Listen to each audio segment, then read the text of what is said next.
বাংলাদেশের একটা প্রচলিত বাক্য হয়ে গেছে যে বাংলাদেশিরা আমরা নাকি মাছে ভাতে বাঙালি, কিন্তু আমি তো সেটা মনে করি না। এখন আমি মনে করি এখন আমরা হইলাম ভর্তা ভাতে বাঙালি। কারণ আমাদের এক বেলায় মাছ না হইলেও চলে, কিন্তু ভর্তা না হইলেও তো আমাদের চলে না। তো সেই জন্য আমার থেকে মনে হইলো যে আমি একটা নতুন নাম দিয়ে আমরা হইলাম ভর্তা ভাতে বাঙালি। হ্যালো এভরিওয়ান, আসসালামু আলাইকুম। আরেকটা সুন্দর দিনে সুন্দর ভিডিও নিয়ে আপনাদের সামনে চলে আসলাম। আমি হ্যানাজ ড্রিম কিচেন পেজ থেকে, আশা করি ভালো লাগবে। তো প্রতিদিনের মতোই আজকেও কিন্তু একটা নতুন রেসিপি নিয়ে আসলি। সেইটা রেসিপিটা হলো মাংসের ভর্তা বানাবো আর হচ্ছে গাটি কচু ভর্তা। আমরা অবশ্য অনেকে গাটি কচু ভর্তা, আমি এখানে মাছে ভাতে বাঙালির পরিবর্তে কেন ভর্তা ভাতে বাঙালি বললাম সেটা আসে না আপনাদের সাথে আলোচনা করি। কারণ ভর্তা ভাতেই তো বাঙালি হওয়া স্বাভাবিক। কারণ আমাদের মতো যারা মধ্যবিত্ত ফ্যামিলির পরিবারের মানুষ আছে তাদের তো প্রতিদিন মাছ কিনে খাওয়াটা অসম্ভব হয়ে যায় আমি মনে করি। কারণ এখন যেই মাছের যেই পরিমাণে দাম বেড়েছে, প্রত্যেকটা মাছ যদি কেজি দরে আমরা কিনতে যাই, কোনো মাছ কিন্তু 500 টাকার নিচে নাই। আগে মানুষ বলতো পাঙ্গাস মাছ নাকি গরিবে খায়, পাঙ্গাস মাছ কি কেউ খায় নাকি, পাঙ্গাস মাছ দেখলেই বমি আসে। আর সেই পাঙ্গাস মাছই নাকি এখন 300 টাকা কেজির উপরে। কই বাংলাদেশ, কোন বাংলাদেশ কই গেছে?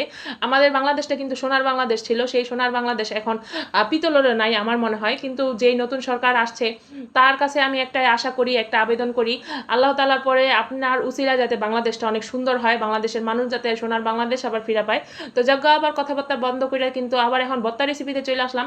আপনারা দেখেন শুরুতেই দেখানো হয়েছিল আমি কিন্তু আজকে মাংসের ভর্তা বানাইতেছি।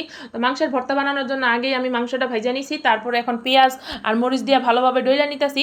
আমি কিন্তু এখানে একটা জিনিস মিস করছি। মিসটা কি করছি আপনারা কমেন্ট বক্সে একটু জানাবেন তো আপুরা ভাইয়ারা, যারা আমার ভিডিওটা দেখবেন।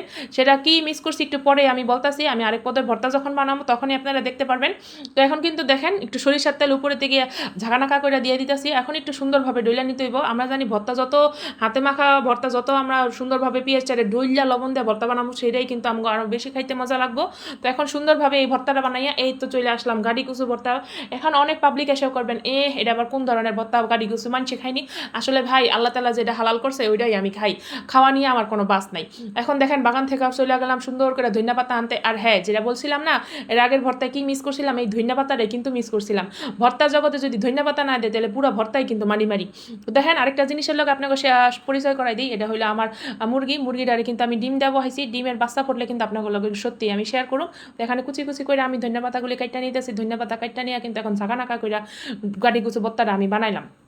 তো আপনারা কারা কোন ভর্তা খাইতে কিন্তু বেশি পছন্দ করেন আমার কমেন্ট বক্সে জানাবেন। আমি কিন্তু ভর্তা জগতে সব ধরনের ভর্তাই আমার অনেক পছন্দের। তো এখন আমি অনেকখানি পেঁয়াজ লয়ে নিলাম, আর যেটা দিলাম এখন মরিচ ধনিয়া পাতা। লবণ না দিলেই তো না, লবণ না দিলে আমরা কিন্তু কোনো ভর্তারই বা কোনো রান্নারই কিন্তু স্বাদ পাবো না। কেউ যদি ভালোবাসেন লবণের মতো ভালোবাসবেন, বেশিও আপনারা কেউ ইউজ করতে পারবো না, কমও কেউ আপনারা ইউজ করতে পারবো না, একদম ঠিক মতো আপনারা ধরে রাখবো। তো আমার এই ভর্তা দুইটা রেসিপি আপনাদের কেমন লাগলো কমেন্ট বক্সে জানাবেন। ট্রাই করতে পারেন, আশা করি ভালো লাগবো। আর অনেকেই তো খাইছেন, যারা না খাইছেন নতুনভাবে ট্রাই করবেন। আর আমার এই ভিডিওটা যদি আপনাদের ভালো লেগে থাকে তাহলে কিন্তু একদম ভিতর থেকে বলতেছি আমার পেজের ফলো করে দিবেন। যদি ইউটিউব থেকে দেখে থাকেন সাবস্ক্রাইব করে দিবেন।